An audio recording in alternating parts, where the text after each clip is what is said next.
Good morning students, how are you? कैसे हो आप लोग? उम्मीद करता हूँ आप लोग अच्छे होंगे, घर पे होंगे, खुश होंगे, स्वस्थ होंगे आप लोग। सो बेटा, हम लोगों का आज का जो टॉपिक रहेगा that is the dipole moment. बहुत ज्यादा इंपॉर्टेंट टॉपिक है, अपने आप में बहुत अहमियत रखता है। तो आज का जो टॉपिक हम स्टार्ट करने जा रहे हैं दैट इज डाइपोल मोमेंट। जरा देखिए बेटा, लास्ट क्लास में हम लोगों ने बात की थी कि कोवलेंट कंपाउंड जो होते हैं वो कोवलेंट कंपाउंड भी पोलरिटी को रखते हैं अपने आप में, मींस उनके अंदर भी कोई ना कोई पोलर नेचर होता है।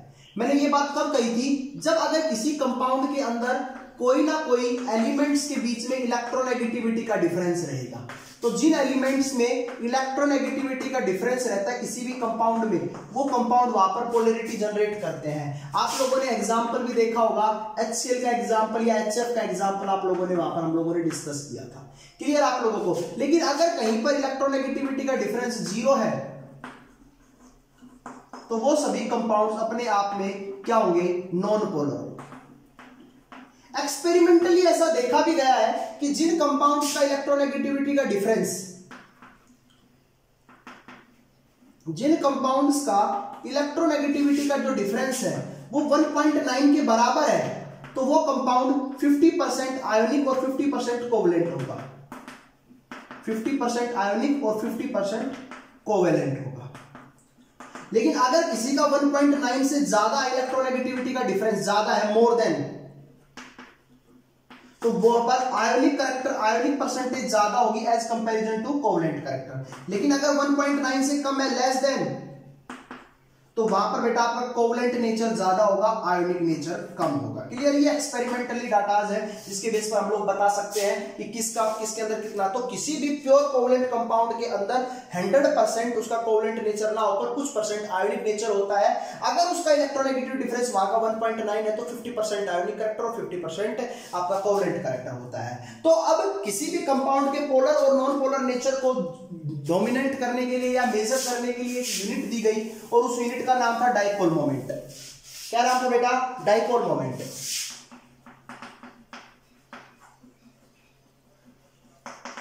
तो डाइपोल मोमेंट क्या होता है? डाइपोल मोमेंट एक वेक्टर क्वांटिटी है जिसके पास magnitude as well as direction होती है। Magnitude as well as direction होता है और ये किसी भी कंपाउंड के पोलर और नॉन पोलर नेचर के बारे में बताती है। पोलर और नॉन पोलर नेचर के बारे में बताती है। क्लियर आप लोगों को? अगर किसी का डाइपोल मोमेंट की वैल्यू 0 है तो वो कंपाउंड नॉन पोलर कंपाउंड कहलाएगा, और अगर किसी के डाइपोल मोमेंट की value not equal to 0 means वो कंपाउंड पोलर नेचर का कहलाएगा। बेटा, डाइपोल मोमेंट को हम लोग न्यू से डिनोट करते हैं और न्यू बराबर होता है क्यू इंटू डी के बराबर। Here Q is the magnitude of charge, magnitude of charge, और डी जो है यहां पर bond length, bond length. Clear आप लोगों को? बेटा, डाइपोल मोमेंट की जो यूनिट है यहां पर दैट इज डेबे। क्या यूनिट होती है बेटा इसकी? डेबे यूनिट होती है। क्लियर आप लोगों को? अभी बात करते हैं for diatomic molecules. For diatomic molecules बेटा, मैंने आप लोगों को बात बताई, और क्या बात बताई? कि डाइपोल मोमेंट एक वेक्टर क्वांटिटी है, तो हम इसको एक एरो से शो करेंगे। एरो का एक ये बेटा हेड कहलाएगा, ये इसका टेल कहलाएगा। समझ में आ गया आप लोगों को? हेड जो होता है वो उसकी डायरेक्शन किधर होगी? जिधर मोर इलेक्ट्रोनेगेटिव एलिमेंट प्रेजेंट होगा, जिधर मोर इलेक्ट्रोनेगेटिव एलिमेंट प्रेजेंट होगा।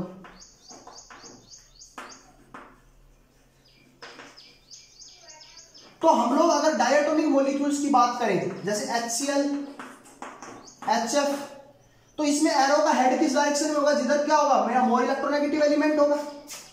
तो ये कंपाउंड, इसका मतलब एरो का मतलब क्या है? ये कंपाउंड क्या कर रहा है बेटा? यहां पर पोलरिटी को शो कर रहा है। मींस इलेक्ट्रॉन्स की ज्यादा डेंसिटी किधर है? क्लोरीन की तरफ है। इसमें किधर है? फ्लोरीन की तरफ है। तो इधर ज्यादा इलेक्ट्रॉन डेंसिटी तो पार्शियल नेगेटिव और इसके ऊपर पार्शियल पॉजिटिव चार्ज, तो दो पोल जनरेट हो गए। इस वजह से इस कंपाउंड को कौन सा कंपाउंड बोलेंगे? बोलो, पोलर कंपाउंड बोलेंगे। लेकिन अगर मैं वहीं पर पॉलीएटॉमिक मॉलिक्यूल्स की बात करूं, पॉलीएटॉमिक मॉलिक्यूल्स की बात करूं, CO2 हो गया, BF3 हो गया, CH4 हो गया, NH3 हो गया, NF3 हो गया, CH4 हो गया, CH2Cl2 हो गया, CHCl3 हो गया। ये जितने भी कंपाउंड्स हैं इनकी अगर मैं बात करता हूं तो यहां पर हम लोग जो बात करेंगे सिंपल एरो से हम उसकी डाइपोल मोमेंट या उसके पोलर नॉन पोलर नेचर को एक्सप्लेन नहीं कर पाएंगे, क्योंकि यहां पर दो से ज्यादा हमारे पास पोलर बॉन्ड प्रेजेंट है, तो हम वहां पर उनके रिजल्टेंट की बात करेंगे। तो जरा देखते हैं कैसे होता है रिजल्टेंट और कैसे हम लोग बात करते हैं उनकी, जरा देखिएगा, समझिएगा चीजों को।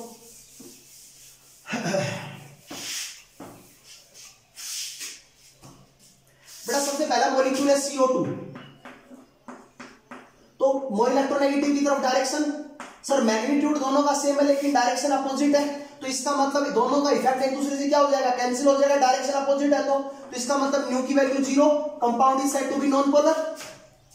बोलो BF3 sp2 हाइब्रिडाइजेशन, ये ज्योमेट्री, बोलो यही होगी इनकी डायरेक्शन, इसकी डायरेक्शन ऊपर, तो इन दोनों का रिजल्टेंट की डायरेक्शन किधर भी होगी, नीचे, डायरेक्शन अपोजिट है तो nu is equal to 0, compound is said to be non polar.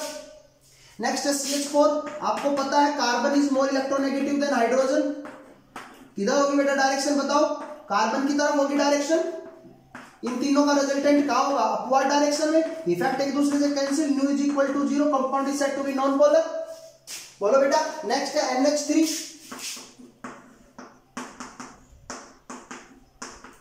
बोलो नाइट्रोजन की तरफ इलेक्ट्रोनेगेटिविटी ज्यादा ऊपर, सब इन तीनों का रिजल्टेंट का भी डायरेक्शन क्या होगा, ऊपर की तरफ होगा, डायरेक्शन सेम है, इसका मतलब न्यू की value is not equal to 0, compound is said to be polar.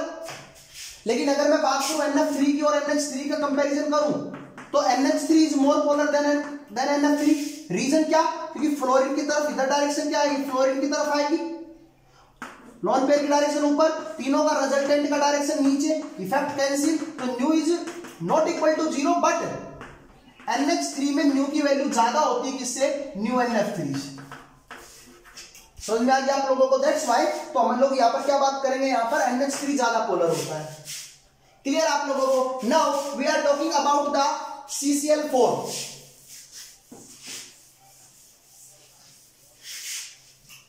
CCl4 CCl तुम बता सकते हो आप लोग इसका answer, HCl CHCl direction, effect cancel, non polar, nu is equal to 0। बोलो क्लोरीन की तरफ direction same, nu is not equal to 0। इधर मैं बात करूं तो सबसे ज्यादा पोलर नेचर का होगा ये कंपाउंड, यहां पर डायरेक्शन क्या होगी, opposite, nu is not equal to 0, but यहां पर न्यू की वैल्यू इससे क्या होगी, कम होगी, यहां पर इसकी वैल्यू ज्यादा होगी। आपको पता है ना, एक क्लोरीन की डायरेक्शन यहां पर क्या आ गई, इस डायरेक्शन में आ गई, तो इस वजह से रिजल्टेंट को अफेक्ट कर रही है ये चीज, तो हम लोग बोल सकते हैं कि ये यहां पर क्या होगी बेटा, लेस पोलर होगी देन CH2Cl2। एक बहुत फेमस क्वेश्चन आता है बेटा, आप लोगों से मैं बात करूं CH3F CH3Cl, इन दोनों में ज्यादा पोलर नेचर का कौन है, या मैं कहूं किसका डाइपोल मोमेंट ज्यादा है, बहुत अच्छा क्वेश्चन आता है। तो हम लोग कहेंगे सर जिसकी इलेक्ट्रोनेगेटिविटी की वैल्यू ज्यादा वही कंपाउंड ज्यादा पोलर, उसी का डाइपोल मोमेंट ज्यादा, लेकिन ऐसा नहीं बेटा, डाइपोल मोमेंट की वैल्यू डिपेंड करती है दोनों के प्रोडक्ट के ऊपर, लेकिन फ्लोरीन का साइज छोटा होने की वजह से डी की वैल्यू बहुत कम होती है, और अगर डी की वैल्यू बहुत कम है तो न्यू की वैल्यू भी कम होगी, तो हम कह सकते हैं डाइपोल मोमेंट की वैल्यू फ्लोरीन के केस में यहां पर क्या होगी बताओ, कम होगी, but in the case of chlorine size बड़ा होने की वजह से डी की वैल्यू यहां पर बड़ी होगी, तो ओवरऑल इफेक्ट अगर डी की वैल्यू बड़ी होती तो न्यू की वैल्यू भी क्या हो जाएगी, इंक्रीज हो जाएगी। तो हम कह सकते हैं कि CH3Cl इज मोर पोलर, या इसके डाइपोल मोमेंट की वैल्यू ज्यादा होती है as comparison to CH3F। Clear आप लोगों को। सो ये हमारा डाइपोल मोमेंट से रिलेटेड बातें थी। दो और मेन बातें आप लोगों के साथ वो और मैं कर लेता हूं शेयर। जरा देखिए, एक सिस और ट्रांस की अगर मैं आप लोगों से बात करूं, सिस एल्किन और ट्रांस एल्किन, और दूसरी कौन सी है, ट्रांस सिस। बेटा ये होती है अगर दोनों सब्स्टिट्यूएंट सेम डायरेक्शन में हो, तो सिस। सेम सब्स्टिट्यूएंट अगर डिफरेंट डायरेक्शन में हो तो ट्रांस। इसकी डायरेक्शन ये, इसकी डायरेक्शन ये, effect cancel, nu is equal to 0। ये कंपाउंड नॉन पोलर, तो ये कंपाउंड कौन सा कंपाउंड कहलाएगा बताओ बेटा? पोलर कंपाउंड कहलाएगा। कौन सा कंपाउंड कहलाएगा? पोलर कंपाउंड कहलाएगा। क्लियर आप लोगों को? तो cis is more polar, cis is more polar than the trans,